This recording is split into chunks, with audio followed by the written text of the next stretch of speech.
보통 연예인들 같은 경우에 카메라 울렁증 이것이 있을 수 있죠. 그래서 다른 때는 모르겠지만 어쨌든 그 카메라가 돌아가고 불이 켜지는 순간만 되면 굉장히 많이 긴장하게 되고 떨게 되고 두려워하게 되고 그래서 자기의 능력을 발휘하지 못하게 되는 그러한 경우. 어떤 분은 우리 대부분 한국 분들이 많은 분들이 아마 영어 울렁증 있지 않겠습니까? 그래서 외국인만 다가오면 괜히 말문이 막히고 그리고 떨리는 증상. 어떤 분들은 말을 타려면 울렁증이 있다고 하기도 하고 그러는데 울렁증 예방 백신이라고 하는 책이 있습니다. 보빈 반델로라고 하는 분이 지은 책인데 그분은 책에서 울렁증을 이거 조정이 안 되는 거예요?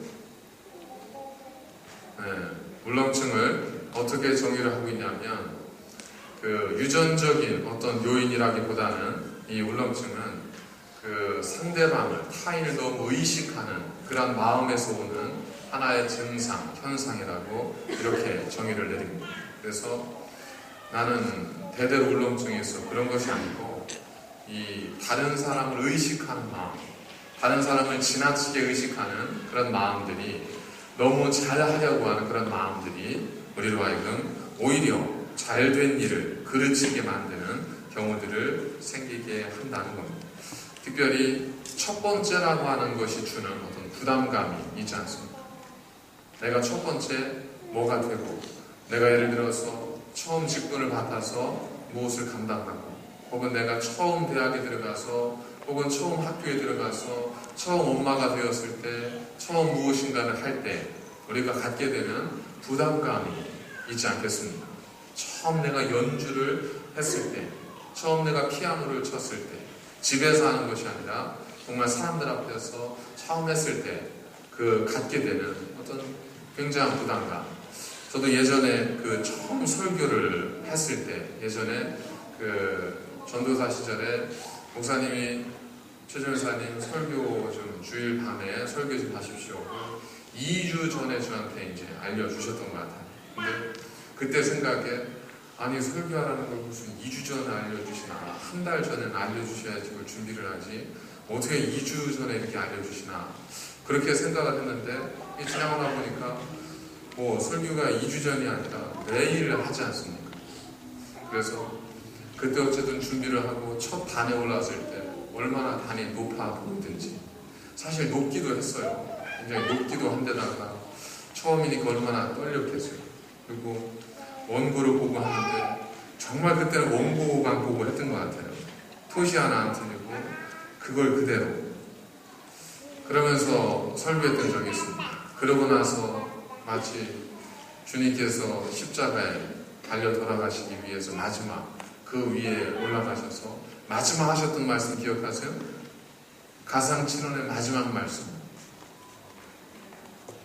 다 이루었도다.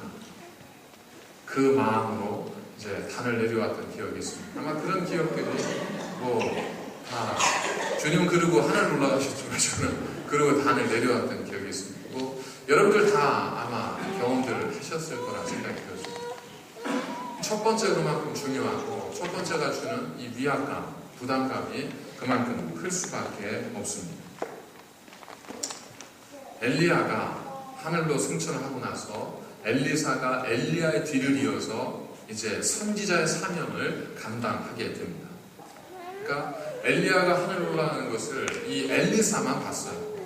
그러고 나서 엘리야가 던져준 겉옷을 받고 권능의 상징인 겉옷을 받고 이 엘리사가 돌아오면서 요단강을 또 만나잖아요. 왜냐하면 요단강을 건너갔었으니까. 그래서 요단강 앞에 서서 엘리사가 엘리야가 던져준 겉옷을 들고 이 겉옷을 가지고 강물을 치면서 외칩니다. 하나님, 여호와여, 엘리야의 하나님, 어디에 계시나이까?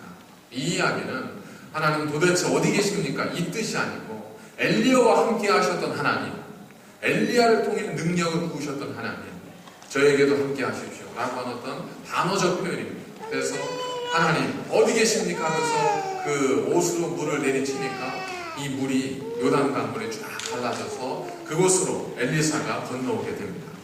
그 장면을 반대편에 있었던 그 선지자의 생도들, 제자들이 그 장면을 보면서 하나님의 성령이 엘리야를 통해 역사하셨던 성령이 엘리사 위에도 임하였구나 라고 하면서 엘리사 앞에 엎드려서 경배하면서 엘리사에 대한 영적 권위를 인정해 줍니다. 어찌 보면 엘리사가 치러야 될 첫 번째 관문을 잘 통과한 것처럼 그렇게 보여지지만 사실은 이 물을 치는 장면은 엘리사가 치러야 될 첫 번째 시험대가 아니라 그것은 하나님의 성령이 임하셨다고 하는 어떤 상징적인 표현으로 하나님께서 그에게 부어주신 것이고, 실제적인 첫 시험대는 그 다음에 뜻하지 않은 장면에서 이 엘리사에게 찾아왔습니다. 자, 생각해 보세요. 엘리야로부터 성령의 어떤 권능의 상징인 옷을 받았습니다. 그리고 그 옷을 들고 요단강을 쳤더니 강물이 갈라졌어요. 그리고 제자들이 앞에 엎드려서 경배하면서 우리의 스승이여 하고 외칩니다. 그러니 이 엘리사가 얼마나 자기 스스로 어떤 권위와 위협을 느꼈겠습니까? 그러니 이제 세상 이제 끝난 거죠. 이제 내 세상이 온 거지 않겠어요? 여러분도 한번 생각해 보세요. 하나님 앞에서 엎드려 기도하고 간구했더니 하나님께서 성령을 부어주시는데 오는 듯 만 듯 부어주시는 게 아니라 놀랍게 내 속에 성령을 채워주십니다. 그래가지고 기도를 했더니 병자가 나고 엄청난 역사가 나타나는 거예요. 그럼 어떻게 했어요? 이제 드디어 때가 왔다. 이제 내 세상이 왔다. 그 마음이 들지 않겠습니까? 그 마음으로 제자들 앞에 딱 섰는데 제자들이 질문을 던지는 거예요. 제가 요청하는 거예요. 선생님, 우리 가운데 용감한 사람 50인이 있습니다. 그들을 시켜서 엘리야를 찾게 하십시오. 이게 무슨 말이냐? 이제 엘리사가 의아하죠. 왜냐하면 엘리사 입장에서는 엘리야가 하늘로 올라가는 것을 봤는데 제자들은 엘리야를 찾자고 장정, 용사 50명을 보내서 엘리야를 찾자고 하니까 엘리사가 그게 무슨 말이야? 우리 스승님 엘리야 선지자는 하나님께서 하늘로 올리워 가셔서 그랬더니 제자들이 저희도 압니다. 저희도 아는데 그런데 아마 하나님께서 그 몸은 영혼은 데려가셨지만 그 몸은 산이나 골짜기 어딘가에 던지셨을지 모릅니다. 이게 우리는 이해가 잘 안 되지만 그 당시에 유대적 사고에서는 육체의 부활을 이 히브리적 사고에서 받아 생각하지는 않았습니다. 그렇기 때문에 제자들은 어떤 생각을 가진 거냐면 하나님께서 엘리야의 영혼은 데려가셨지만 그의 육체는 어딘가에 남겨놓으셨을 것이다라는 거예요. 그러니 제자들의 입장에서는 스승을 존경했던 제자들의 입장에서는 그 스승의 시신이라도 수습해서 그 시신을 잘 장사드리는 것이 제자들의 도리잖아요. 저희들도 가끔 여객선이 침몰을 했다든지 아니면 어떤 사고로 인해서 그 바다에 실종자가 발생했다든지 그럴 때에 어떤 방법을 통해서든 시신을 수습하지 않습니까? 시신을 수습하고 나면 혹시 살았을까? 그게 아니잖아요. 우리의 마음에, 우리의 정서에는 시신이라도 수습해서 좋은 곳에 그냥 따뜻한 곳에 안장시켜드리는 것이 남은 자들의 예의, 우리가 해야 될 몫이라고 생각을 했기 때문에 그런 마음을 가지고 수색도 하고 실종자를 찾지 않습니다. 이 제자들의 입장에서는 엘리야라고 하는 스승님을 그렇게 모시고 싶었던 거예요. 근데 엘리사 입장에서는 그게 아니잖아요. 이미 하늘로 올라가서 육체가 떨어지고 만 것이 아니에요. 그렇기 때문에 엘리사 입장에서는 얘들이 그렇게 이해하고 있었구나. 얘들아 걱정하지 마. 하나님께서 엘리야 선지자님을 하늘로 육체와 함께 올리워 가셨단다. 그러면 제자들이 그 정도 되면 그러군요 스승님 하고 받아들여야 되잖아요. 그런데 제자들이 어떻게 해요? 성경 17절에 보니까 그가 부끄러워할 정도로 강청했다고 합니다. 여기서 부끄러워할 정도라는 건 무슨 뜻이냐면 부끄러워하단 말이 어떤 수치심을 느끼는 것이 아니라 오랜 기간 계속되어짐으로 인해서 다 당황스러워지는 겁니다. 당황하셨어요? 당황하는 겁니다. 이 엘리야가 당황하게 된 거예요. 당황하게 된 거예요. 너무 당황스러운 거예요. 우리 그런 거 있잖아요. 우리도 그렇지 않습니까? 제가 여러분들에게 이렇게 말씀드리면, 자, 여러분, 이제 우리가 복음을 증거해야 되지 않겠습니까? 우리 복음 증거하러 우리 나갑시다. 자, 갑시다! 하고 외쳤는데 여러분들이 멍하니 가만히 앉아 계시는 거예요. 그래서 모르시나 보다. 자, 가자는 얘기니까요. 가자고요 했더니 가만히 계속 앉아 계시면 제가 한두 번이야 지금 왜 이러시나 하겠지만 그게 계속되면 얼마나 당황하겠어요. 그죠? 그것처럼 엘리사가 당황스러워진 거예요. 아니, 야, 니들 나 봤잖아. 내가 이렇게 해가지고 물 가르고 오는 거 봤어, 못 봤어? 봤는데 왜 이렇게 말을 안 듣는 거예요? 이 친구들이. 내 권위에 지금 도전하는 거야? 이 생각이 들잖아요. 당황스럽지 않습니까?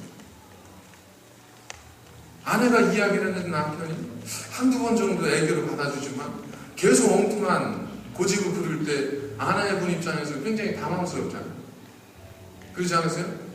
그래도 벽지처럼 살지 않기 위해서는 나중에 눈에는 삶이 벽지와 같은 인생이 되지 않기 위해서는 참 고분고분해야 되는데 그러지 않으면 아내로서는 뭘 믿고 저럴까 당황스러워.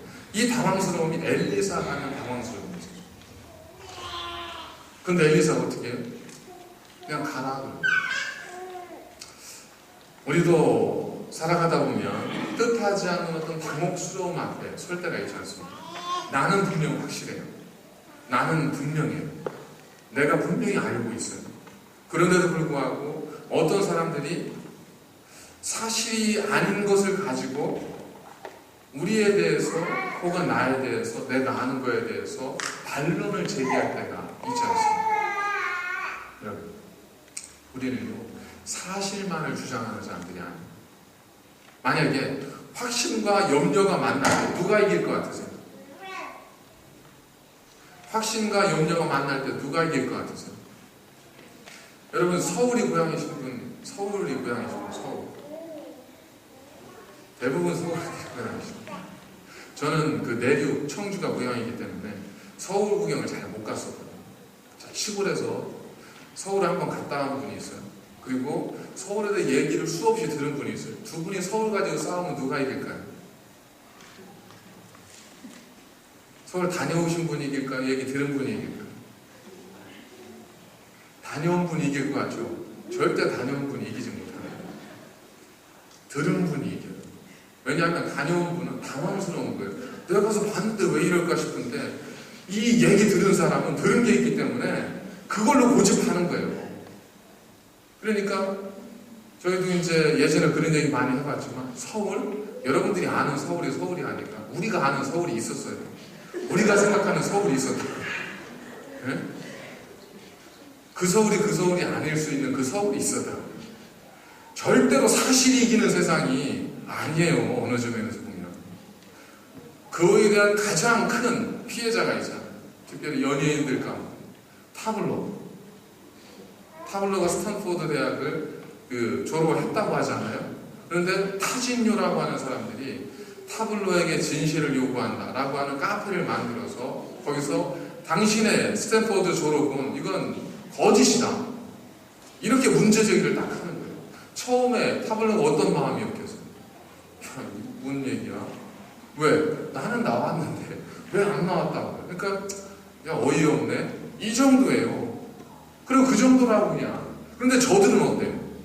카페를 만들죠. 거기서 틈날 때마다 모여서 얘가 안 나왔을 수밖에 없는 이유에 대해서 서로 가불론박을 벌이면서 막 이론을 만들고 증거를 수집하죠.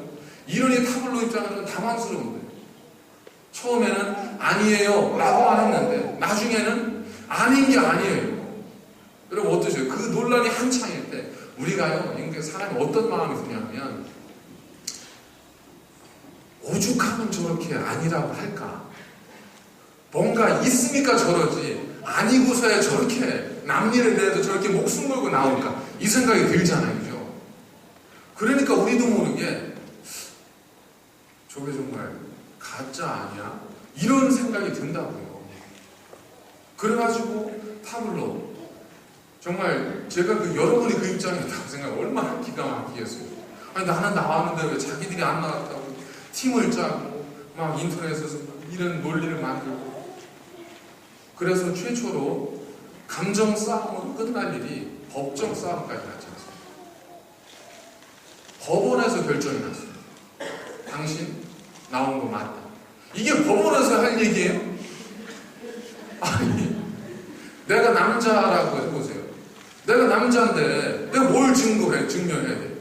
근데 여러분들이 아니라고, 사실은 아닐 거라고. 우기면 할 말이 없어요.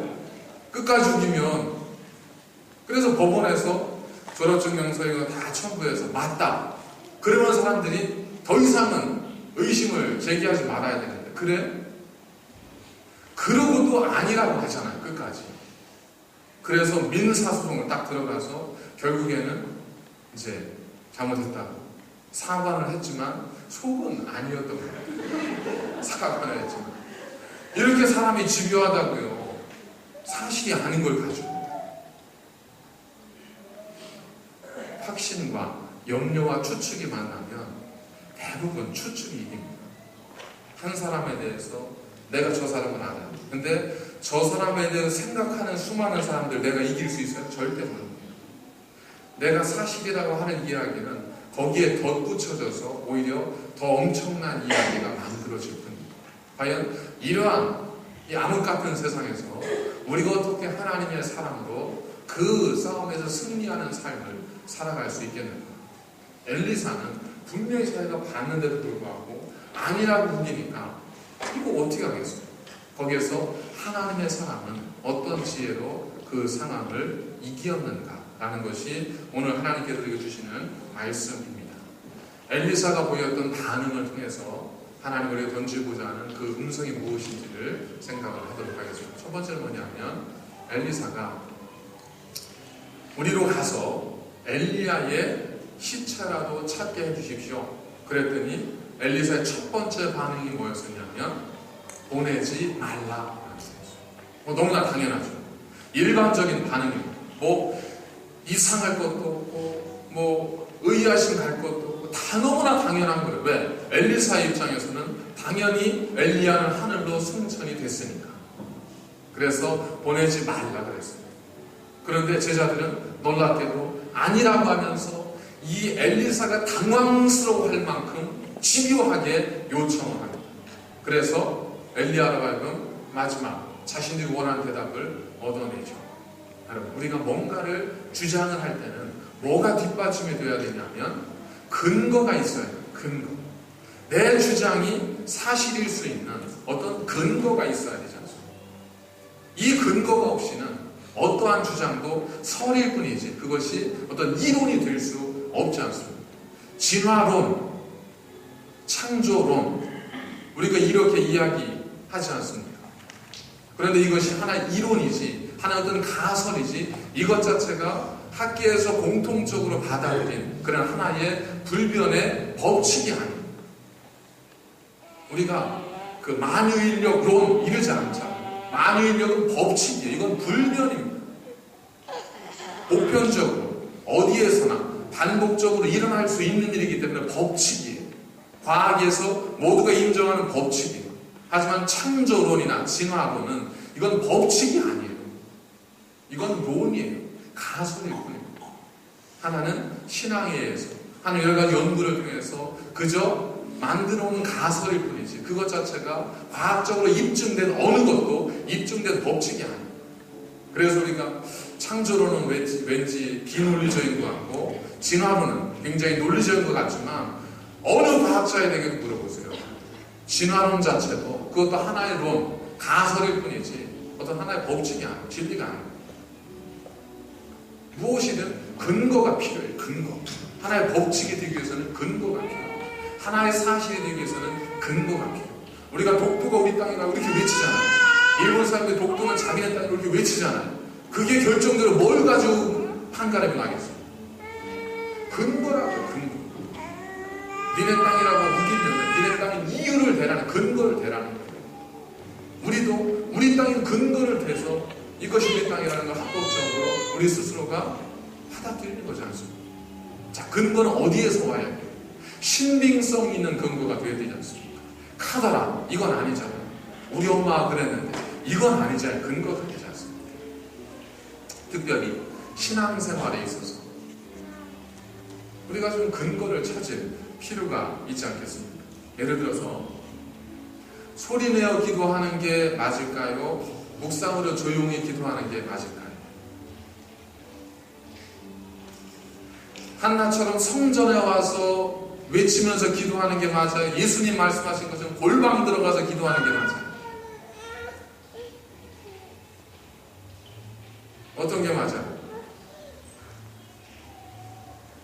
이건요, 사실은 우리의 선호도나 우리의 습관에 따라 다 대답이 다릅니다.